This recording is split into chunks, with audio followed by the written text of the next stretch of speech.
Halo, selamat datang di video kali ini. Saya akan menjelaskan tentang materi English for Business and Secretary dengan topik receptionist. Mungkin kalian akan bertanya-tanya, apa hubungan dari secretary dan receptionist? Sebagian besar mungkin akan mengira bahwa secretary itu hanya akan duduk di depan layar komputer, di balik meja, dan di depan ruangan pimpinan atau direktur. More than that, receptionist yang merupakan salah satu keahlian yang harus dimiliki oleh secretary. Jadi gambaran besarnya, seorang secretary harus memiliki kemampuan resepsionis yang melakukan pelayanan di depan. Pelayanan di depan itu apa maksudnya? Mari kita simak bersama-sama. Oke, definisi yang akan saya jelaskan di sini adalah receptionists are responsible for greeting visitors and delivering exceptional customer service assistance. Dari satu kalimat pertama, kalian mungkin akan mengartikan bahwa resepsionis akan memberikan sebuah bantuan untuk pelanggan. Secara harfiah, artinya akan menjadi resepsionis adalah seseorang yang bertanggung jawab untuk menyapa atau menyambut pengunjung dan memberikan bantuan layanan pelanggan yang sangat luar biasa. Jadi bisa kita sebut resepsionis atau orang-orang yang bekerja atau bertempat di depan itu akan memberikan pelayanan terhadap pengunjung atau tamu yang datang. Oke, nanti akan saya hubungkan apa hubungan kemampuan-kemampuan yang harus dimiliki resepsionis di sini dengan sekretaris. Selanjutnya, pekerjaan yang harus dilakukan oleh sekretaris. Yang pertama adalah answering calls and fielding them accordingly. Pronoun them di situ merujuk pada tamu. Yang pertama, pekerjaan yang harus dilakukan seorang resepsionis adalah menjawab panggilan. Tentu saja panggilan telepon. Yang kedua, melakukan penerimaan yang sesuai penerimaan terhadap tamu yang datang. Selanjutnya, menjawab pertanyaan sesuai kebutuhan pengunjung. Yang terakhir, menyediakan lingkungan yang ramah secara keseluruhan. Providing an overall welcoming environment. Selanjutnya, this oftentimes includes performing administrative duties as needed. Sesuai dengan kebutuhan, seorang resepsionis juga harus melakukan pekerjaan administratif. Resepsionis dipekerjakan di hampir di setiap industri. Resepsionis sering dianggap sebagai pekerjaan yang mudah, namun sebagian besar orang kurang memahami pentingnya memiliki pelayanan prima terhadap pelanggan. Hanya mereka, perusahaan dengan tujuan untuk dapat melayani pelanggan dengan sepenuh hati akan menaruh perhatian kepada kualifikasi seorang resepsionis. Jadi, kualifikasi yang bisa saya berikan dalam materi di video ini ada 3.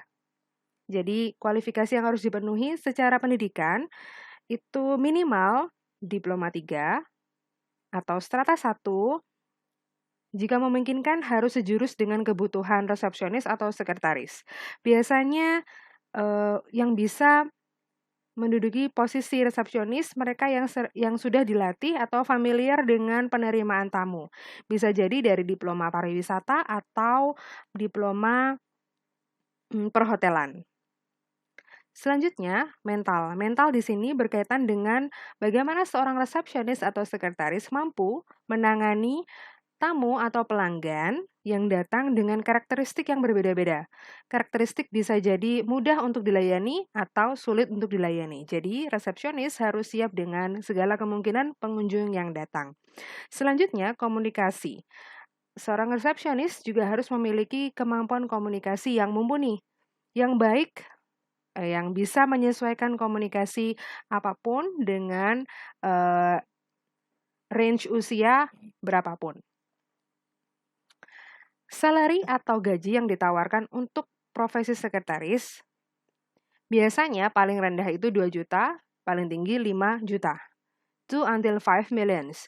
But it still depends on the company. Jika company-nya runs a good production atau bisnis yang besar akan memberikan tanggung jawab yang besar untuk resepsionis atau sekretarisnya. Semakin besar tanggung jawab, maka semakin besar pula salary yang akan diterima. That's logic. Oke. Selanjutnya kita akan membahas tentang skills atau kemampuan-kemampuan, keterampilan-keterampilan yang perlu dimiliki oleh seorang resepsionis. Yang pertama adalah image. What does image means?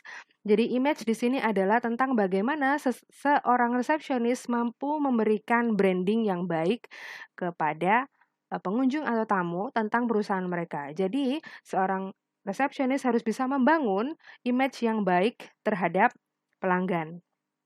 Selanjutnya communication. Jadi komunikasi yang harus dimiliki oleh seorang resepsionis adalah komunikasi secara interpersonal dan secara intrapersonal. Komunikasi yang harus mutual dengan tamu atau kolega itu interpersonal. Selanjutnya ada intrapersonal, bagaimana bisa seorang resepsionis bisa melakukan komunikasi dengan diri sendiri. Selanjutnya, kemampuan atau keterampilan komputer juga harus dimiliki oleh seorang resepsionis. That's a basic things that a receptionist should have.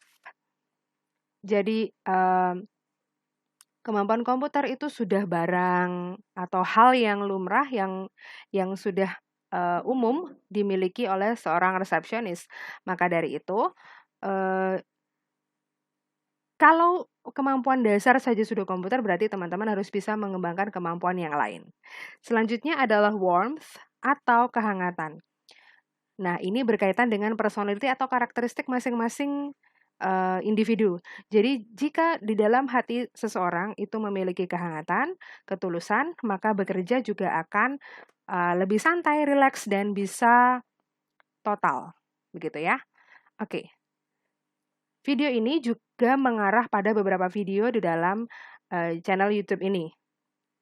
Jadi ada standar penampilan, etika menerima tamu, dan komunikasi dengan kolega dan pelanggan. Teman-teman juga bisa mengakses 3 video ini untuk menunjang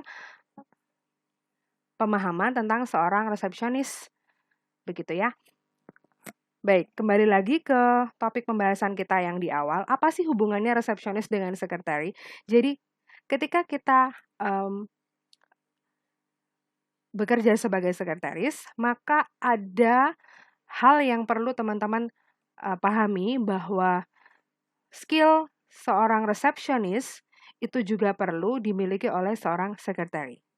Ingat, gambaran besarnya adalah sekretari harus bisa melayani tamu dan skill-skill yang harus dimiliki adalah skill dari seorang resepsionis. Baik, begitu saja video dari saya. Semoga bermanfaat. Jika ada kritik dan saran, silahkan tanyakan di kolom komentar. Terima kasih.